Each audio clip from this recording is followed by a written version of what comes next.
it's a pediatric disease.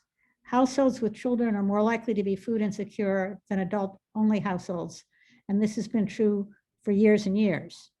The absolute levels change, but the discrepancy remains. 1 in 5 children in Ohio in 2021 lived in food insecure households, and that was when the maximum supports were in place from Child Tax Credit and SNAP. Conversely, 9.4% of adult-only households experienced food insecurity in that period. As all of us know, but it sometimes isn't clear, the deprivation is the most severe for the families with the youngest children, which coincides with the maximal period of brain development, the sensitive period of brain growth. So during the time when nutrition is one of the essential building blocks of later health and development, the children are the most likely to be deprived. Let's start at the beginning with mothers. It is food insecurity in pregnancy, which is quite widespread, is associated with pregnancy complications. It's actually associated with birth defects, both neural tube and cardiac, and much more commonly with low birth weight. All of you who are in this business know that low birth weight increases children's developmental risk, and the lower the birth weight, the greater the risk, as well as lifetime healthcare costs. Food insecurity continues to have postnatal impact on child health. Food insecure children in food insecure families suffer 2 to 4 times as many health problems as other children within the same income.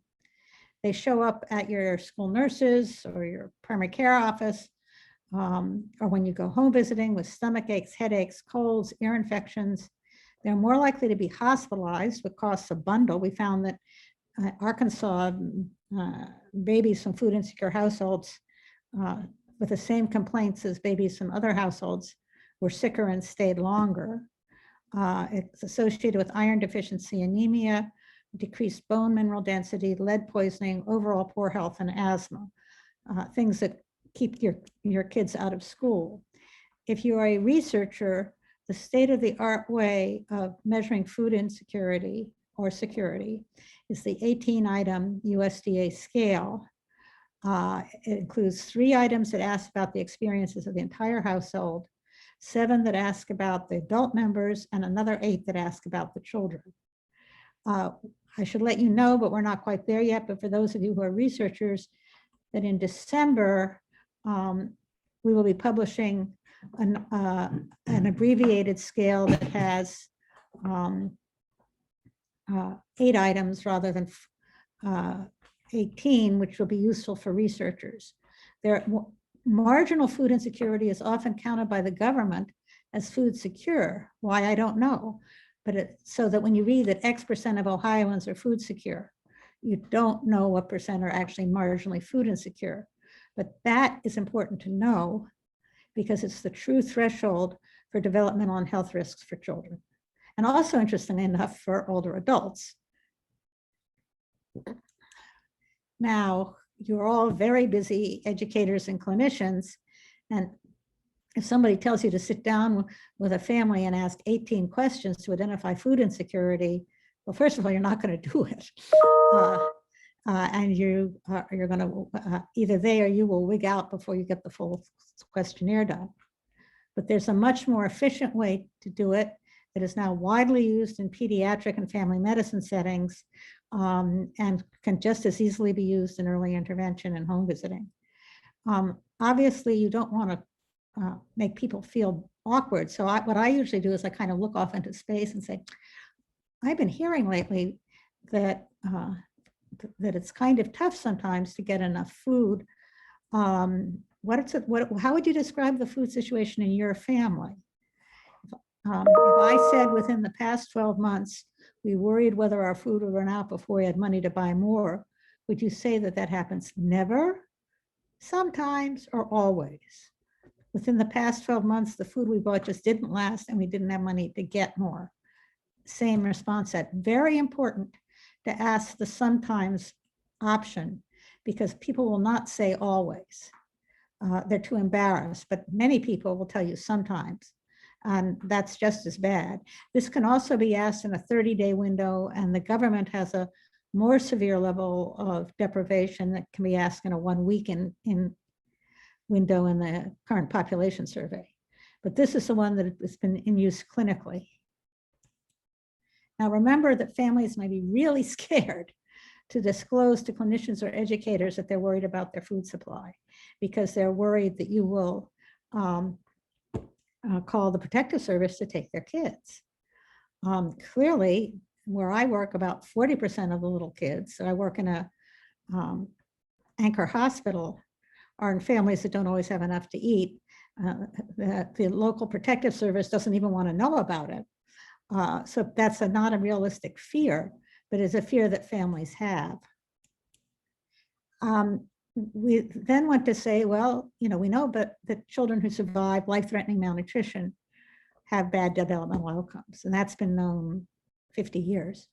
Well, once people were able to keep these kids alive, which was step one, and that wasn't easy, they then turned to, okay, so how do they turn out? And the answer was not well.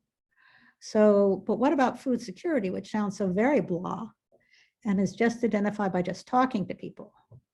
Well, some med students and I reviewed articles from 4 English-speaking well-resourced countries with a sample of 100 or greater that looked at the developmental behavioral effects of food insecurity. There has been work since, but it doesn't contradict anything I'm telling you. And if anybody wants the article, just email me and I'll be happy to send it. At least the infants and toddlers from food insecure households are interesting enough, the least well studied. But we have found that young children from food insecure households are 40% more likely to be at developmental risk than similar low-income minoritized kids from food secure households. At 9 months, food insecurity in a quite large study was associated with lower mental proficiency, which you just heard from Dr. Jackson is not the be-all and end-all, but insecure attachment. However, what they looked at was not just the child, but the mother, and they found that mothers of infants and toddlers who are in food insecure families were much more upset and had trouble doing positive parenting. If you're constantly anxious and hungry, you're cranky, right? Preschoolers, there are 4 articles that I'm aware of. The preschool effects are very strong on behavior, on the social, emotional development that Dr. Jackson was talking about, both externalizing, internalizing social skills, aggressive behaviors, attention deficit. And 3 of these 4 studies said, well, maybe it's maternal mental health, but it wasn't, or was in addition to. School age, there are 10 articles. I know you work mainly with younger kids, but certainly they all have SIBs. And there are both academic correlates of food insecurity in school age and behavioral. Absenteeism and tardiness, lower reading scores, lower math scores, grade repetition, requiring special education. And there was a fascinating study, which was since our thing, that said that you can also get Peabody picture vocabulary effects, but only in the kids who were scoring the highest. So what they were saying is, even in these kids, food insecurity creams off the top achievers. The correlates depend on how long the family was food insecure and how severe food insecurity was in the family. The other interesting pre-post study from early childhood longitudinal, which I'm sure many of you are aware of, is that if food insecurity resolves between 1st and 3rd grade, reading scores improve, and if it doesn't, they don't. The non-cognitive effects are major. Anxiety, all the stuff you hear about in the news right now, anxiety, depression, hyperactivity, inattention, aggression, increased need for mental health treatments. And of course, those of you who are educators know that it's this stuff, rather than having, the right alphabet blocks, that really determines whether all the kids in your classroom can learn. So what's going on? How come food insecurity has such a strong association with development and behavior? Well, we go back to remembering that the brain is under construction, and food provides what we in medicine call the substrate, the building blocks of new brain. And I always try to explain to people that it's like a unionized construction site. The construction team's on site for a fixed contract, and you can deliver all the bricks you want after they've gone home, but you won't end up with the same building. And it's the same that the brain has biosynthetic abilities in the first prenatally and in the first several thousand days of life that it's not going to have again. And so it's crucial to get building blocks into kids at that age. Remember that a normal child's brain increases 2.5 times in size in the first year of life, which is why the babies in your classroom look like they're all head. It's fast. Now, does that mean, as I have had politicians ask me, that, okay, doc, so we don't have to worry about feeding kids after they're 3, right? That's actually, anyone who knew kids would say that's funny. In fact, brain structure is most vulnerable to nutritional insults early in development, the actual size of brain regions. But brain function is sensitive to the quality and quantity of foods consumed throughout the lifespan. And as well-nourished adults, we can relate to the fact that if we've been so busy we haven't had breakfast or lunch, or we're fasting for religion, or whatever reason, by the end of the day, you're crankier, you're less focused, you don't have as much get up and get to go do something. That's because the brain has very high energy consumption, and unlike other parts of our body, cannot store energy. Children who aren't getting enough to eat functionally isolate themselves and decrease discretionary activity. Basically, these are children who are feeling like just what I described. They're irritable, they're tired, they're unfocused, their heads hurt often, and they have energy enough to go line up when you tell them to go line up, but not to focus and learn, even if their head size is within normal limits, because learning is a discretionary activity. All of you who work with young children know that they learn when they're rested, warm, and fed, and not frightened. So again, it's not just the materials you have, but the state of the child. Micronutrients matter more than you might think. There's kids can actually look plump, but if they're iron deficient, that can severely impact their learning abilities. And there are other micronutrients too involved in the brain. And food insecurity is sort of embedded in a knot of other kinds of disadvantage, which have also been shown to impede children's health and learning. If you interview a family and find that they're food insecure, you can pretty well bet they're having trouble in another basic need as well. Although conversely, there are families who are food secure who are still having basic need problems with housing and heating. So food insecurity is tied to housing insecurity, is tied to energy insecurity, which is going to be terrifying this winter, I think. And they all converge on the body of the baby. And parents are playing a chronic, what I would call shell game, where if they buy food, then they don't pay the light bill. Or they don't take the bus to the doctor. There's just never enough money to cover everything. So they're constantly trying to move resources about to prevent catastrophe. They know their kids will freeze to death, before they starve to death. And so if they're worried about keeping the lights on and the heat on, they may cut way back on food, because food is basically the only fungible part of a poor person's income. That also obviously adds massively to parental stress. So when you say, why do kids not do well when they're in food insecure households? It's a real combination of factors. Directly, food insecurity deprives kids of the qualitatively better diets and just general calories, protein, and lipids that are cofactors for brain size and neurotransmitters. But it's also an indicator of economic stress, which directly impacts kids' development and behavior. And it is an indicator of parental distress, which also, and also that this is a vicious circle. If you have a very difficult kid, the parent's going to be more distressed.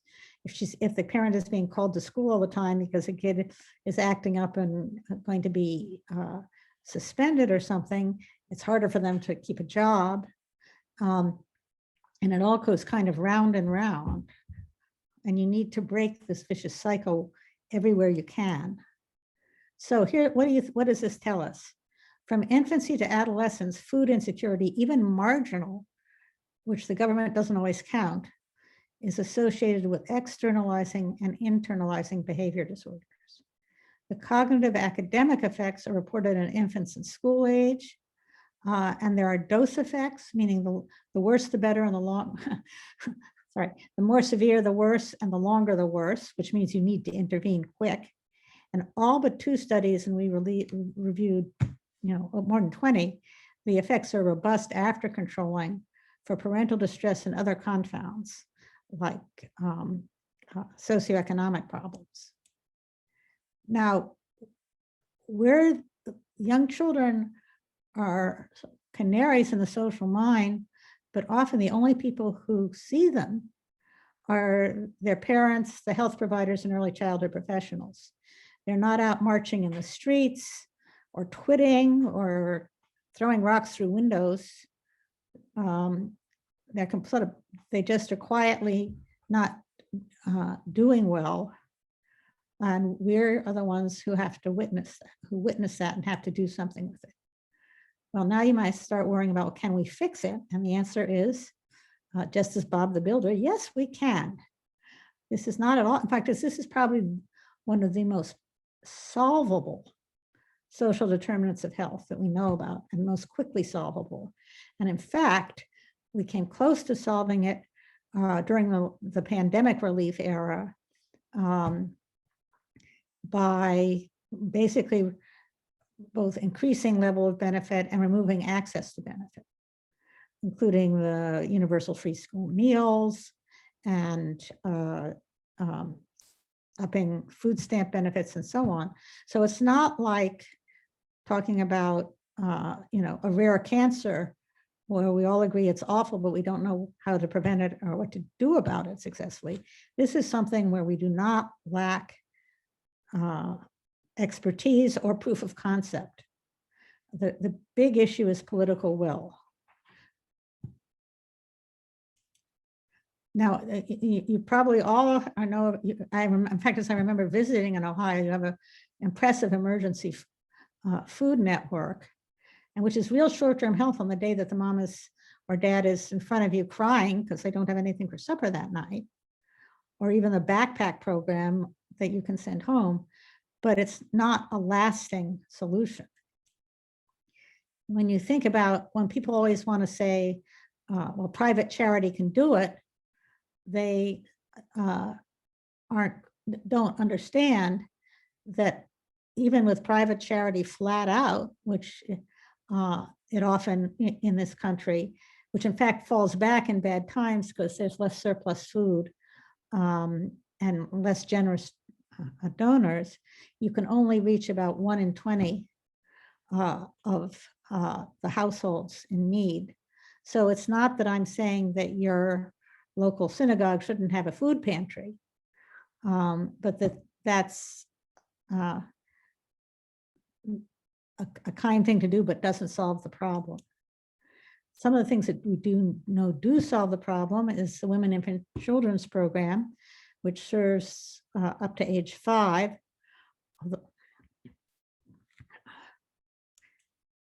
And the largest child nutrition program is what used to be called food stamps, SNAP. It serves more children even than school meals. And SNAP and WIC are the 2 programs that feed families at the kitchen table. They don't have to go anywhere to eat. They're there at home. And I'm a pediatrician, and I am horrified when I go into a congregate shelter or meal setting, not because people are being unkind to the children. I mean, even the most, mixed up street person often pulls themselves together to be very appropriate and kind to children. But because I know that those kids are exposed to TB and all sorts of stuff that they needn't be exposed to if they could eat at home. There's also the Child and Adult Care Food Program, which is what provides the nutrition support to Head Start that Dr. Jackson was just talking about. It is underutilized because it is incredibly bureaucratically burdensome for families and for home childcare providers. But it serves over 4 million children and could be made much more accessible. So we, as educators, as well as health providers, we should care about what kids eat and their families when they're not at school.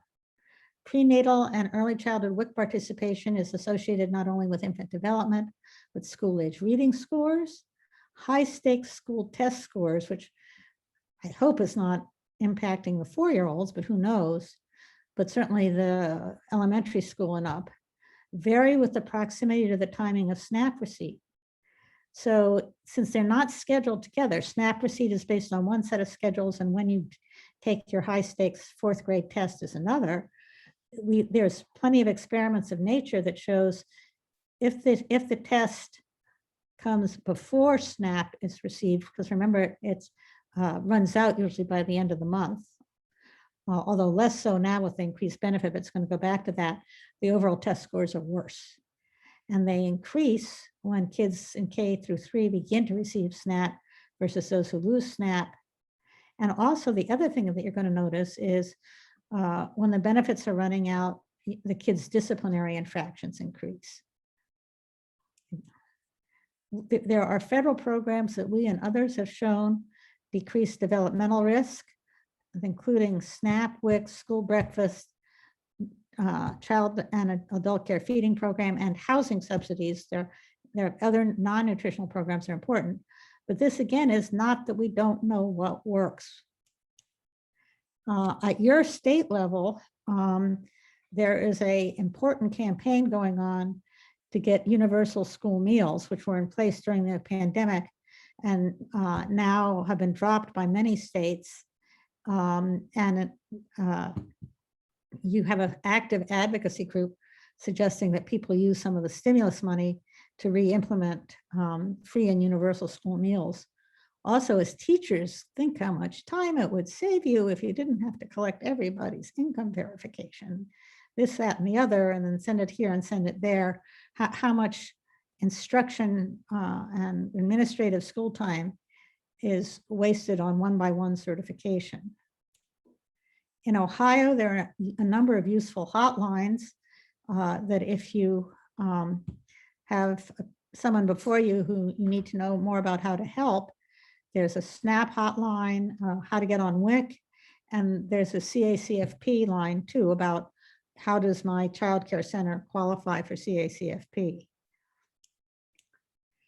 However, it turns out that rather than just putting money into categorical programs that are just for food, the quickest and best way to work on food insecurity is to give families unrestricted cash, which happened during the child tax credit during the pandemic, this is stuff that came out of from some of the work of my own colleagues. First of all, we found that it's because we've been working in the same settings for 25 years, not following the same kids, but repeat cross-sectional. We found that once the CCTC monthly payments came in, there was a 26% reduction in food insufficiency among households with children. And it worked. It also cut child poverty, and it cut child protection reports, interestingly enough. Only it stopped, boom, at the end of December 2021. Subsequent analyses show that after it expired, there was a 25% increase in food insufficiency among households with children. I mean, that's almost what in medicine we call Koch's postulates, which is the disease does not occur without the presence of the germ, and you remove the germ and you don't have the disease.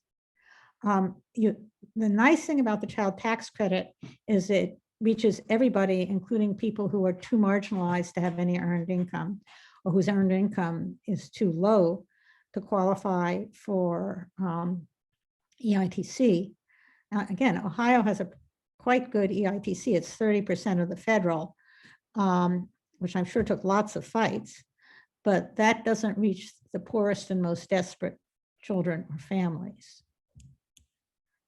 So one of the most important advocacy things, even beyond advocating for food programs, is to advocate to renew the child tax credit.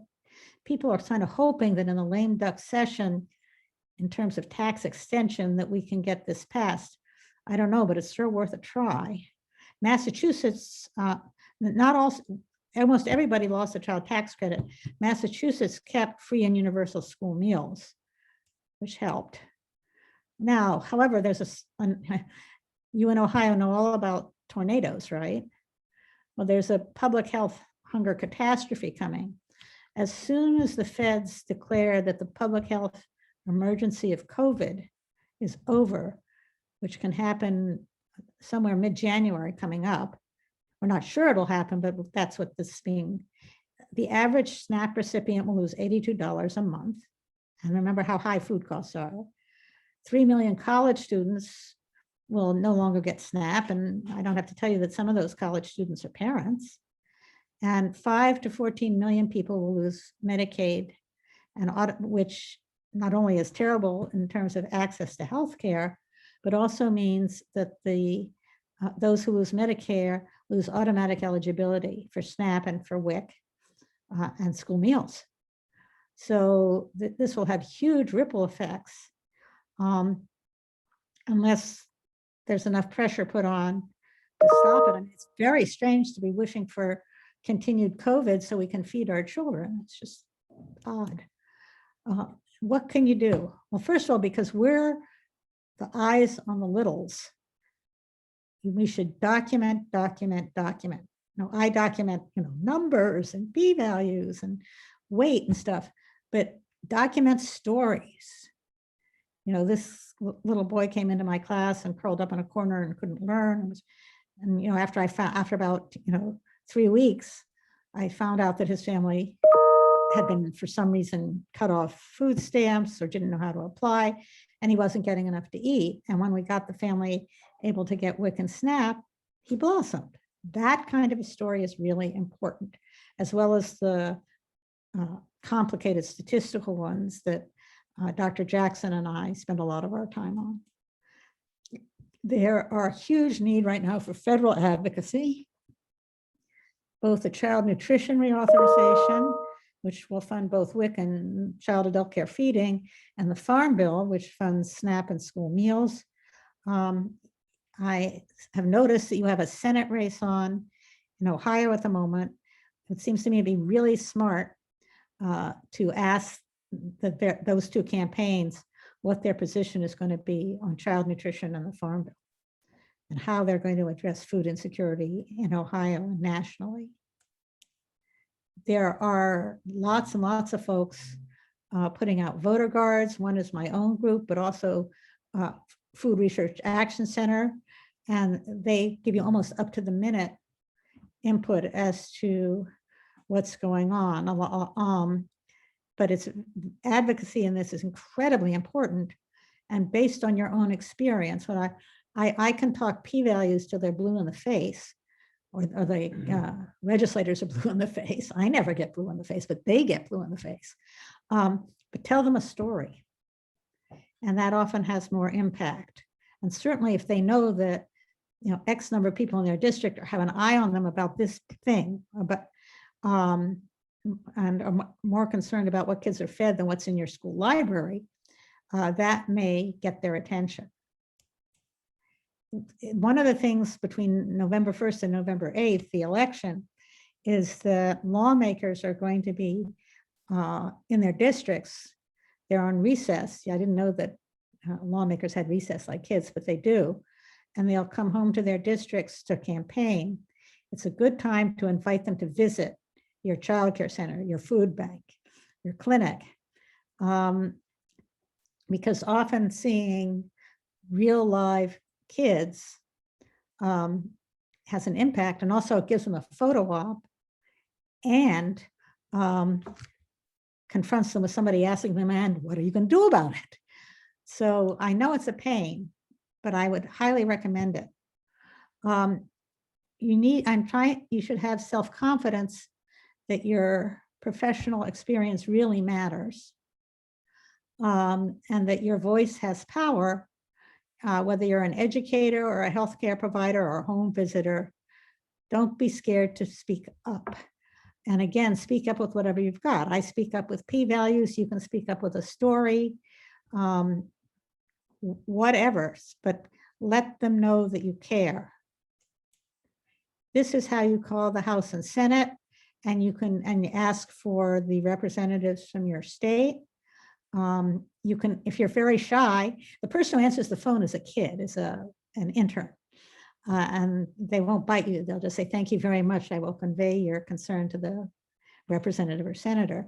But if you're shy and don't even want to talk to somebody live, you just call them after hours and leave a message, and that will be counted.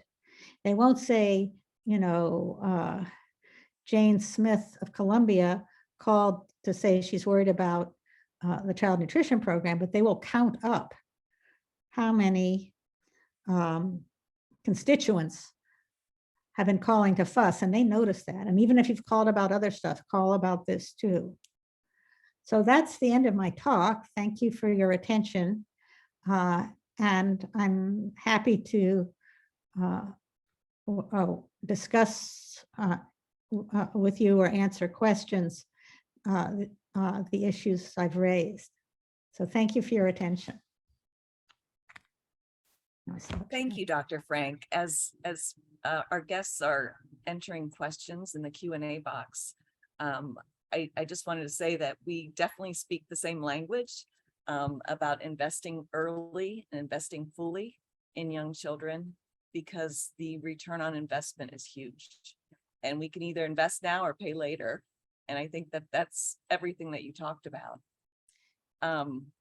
One thing that I'm wondering, we have a lot of early childhood educators on the call, is oftentimes we hear about challenging behaviors, and parents go to pick up their children and they hear about the challenging behaviors that happen during that day. But I'm wondering, how do you recommend we integrate nutrition into that conversation? Because it sounds like what you're saying is that nutrition matters. Oh, it matters a lot. And first of all, if you're doing universal feeding in school or in preschool, you should have less of that. You know, sometimes if you have to take the child out of the class, which you sometimes do, and get into a quiet place, maybe you start by giving them a piece of fruit or a graham cracker.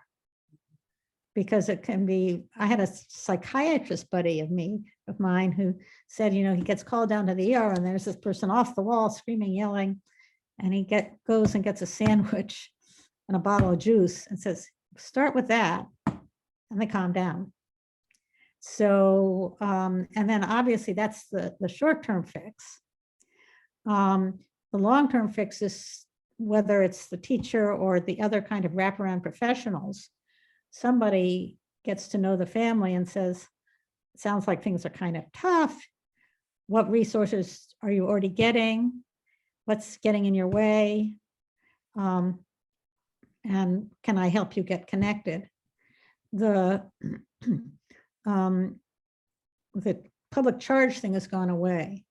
So if your new American parents are frightened to access stuff that their kids, who are usually citizens, are eligible for fear it'll get away with citizenship or get in the way of citizenship or get them deported, you can tell them that that's old news and has been rescinded.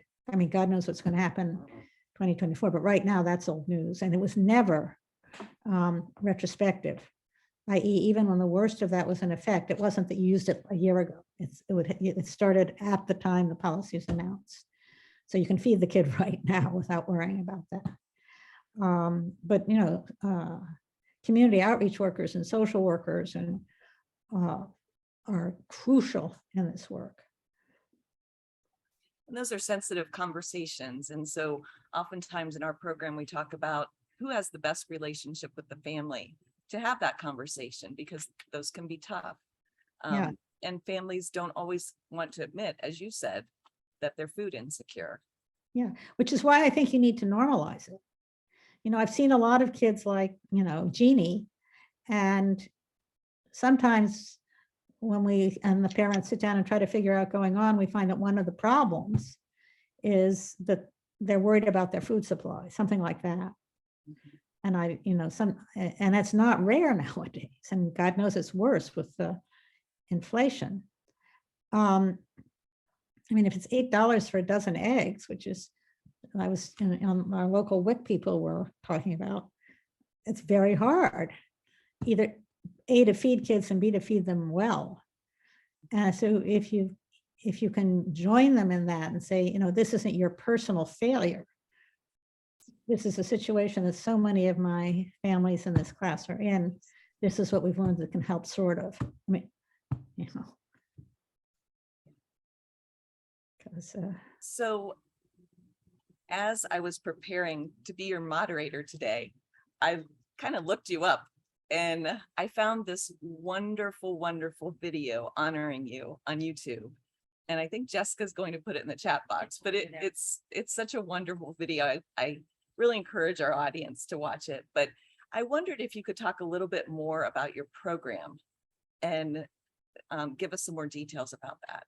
Well, I founded a clinical program, but left it at the end of 2019, actually not because of COVID, but because I thought that the younger docs were sharper and would give better care. I think I was right.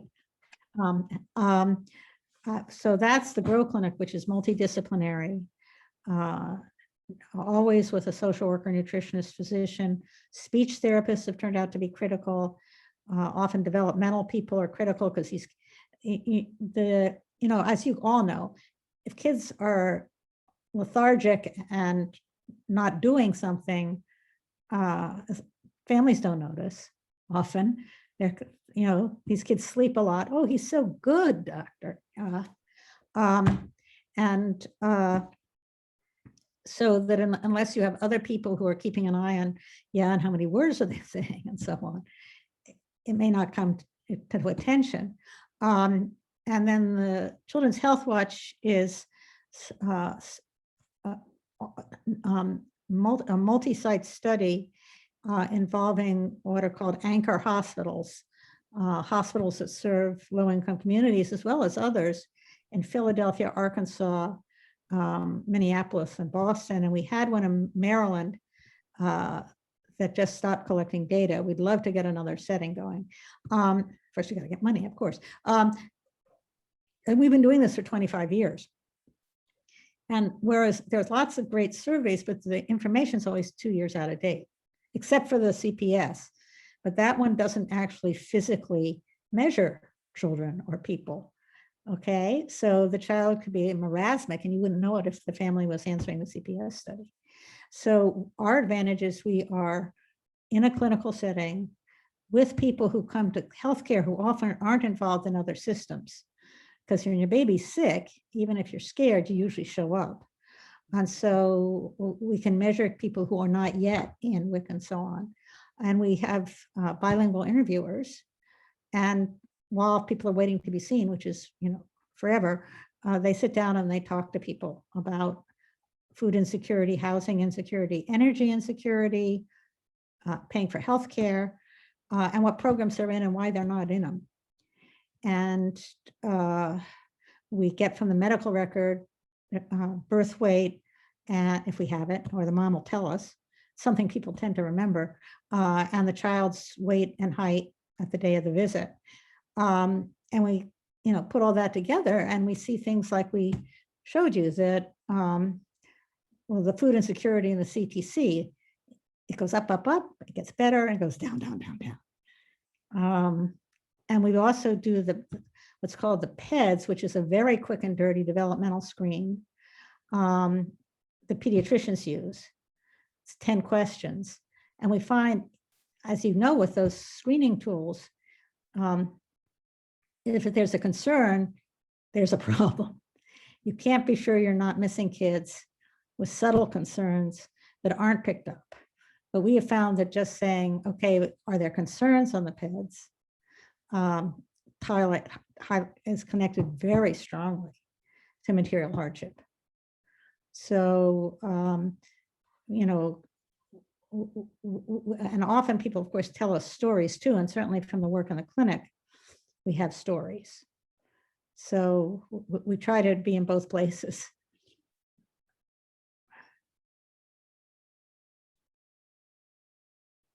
Well, Dr. Frank, as we were talking before about, or you were talking about, contacting our legislators and elected officials, I think those are great ideas to tell the stories. That's what we always talk about too. And not only that, to bring parents to the table to tell their own story. And oftentimes they want to hear from the parents versus us. And I'm wondering if that's what you're finding too. We try to, the sort of technical term for that is involving people with lived experience.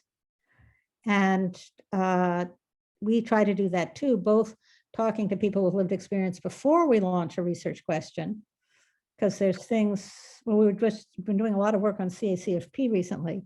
There's things that just never would have occurred to us as why people do or don't until you ask them, if you sit and listen. And many of you really have to give a lot of support, particularly if media is involved, to people with lived experience, because I've had people posting horrible things online about mothers who've talked about their struggles.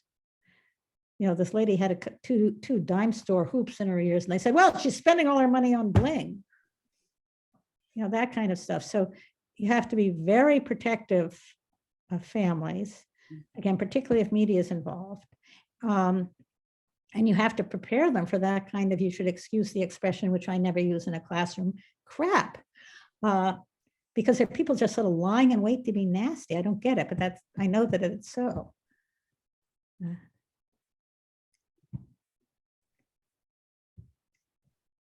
Well, I think that we are out of questions. Do you have any final thoughts, Dr. Well, I think you guys, being in Ohio, are really poised to have an impact, because if you go after the people who are running for state and federal office right now and say, I care, what are you doing? I care, what are you doing? And don't let them, weasel out.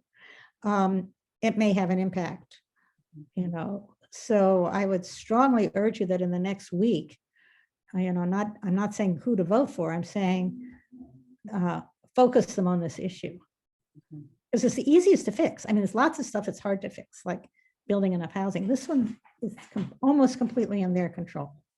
If they have the political will and put in the resources, you get the result. And then hold them to it. Yes. Oh, afterwards. But right now it's when you said, yeah, right. Get them to say it on video. But right now, this coming week is really all hands on deck. Right. Well, I think we think along the same lines as being in early education, and with food insecurity. It's just common sense, just feed our children, educate our young babies, and there will be great outcomes down the road. Now, I always say my grandmother could tell you that, and she never went to high school. I mean, it's like, it was ridiculous that you have to dress up in a white coat or a teacher's, hat to say that. Right, right. Well, thank you so much for being My with us pleasure. today. We Okay. greatly appreciate your time and your expertise, and wish you well with all of your programming. Thank you. And people should feel free to go to the website or email me if they want more information. All right, thank you. Bye.